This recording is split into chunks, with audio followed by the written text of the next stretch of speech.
আগে শিখতে হয় প্রেম মানে কি। তোরে প্রেমের সঙ্গেই কেউ শিখায়নি, আমি শিখাই দিই, মাথায় রাখিস। প্রেম শব্দের মানে হচ্ছে, এটা এখনকার মানুষ এটা শুনলে কেমন জানি ভিতরে একটা আউলা বাতাস লাগে।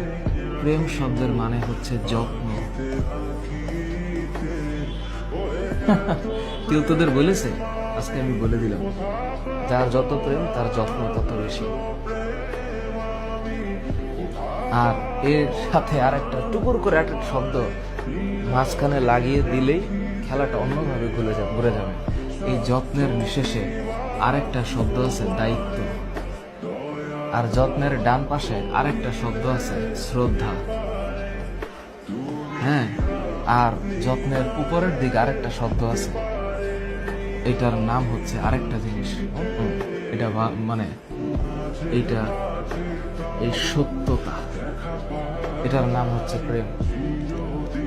তোদের ভিতরে যদি এই জিনিস থাকে তাহলে প্রেম হবে, তা না হইলে অং আর ভং হবে। Always remember.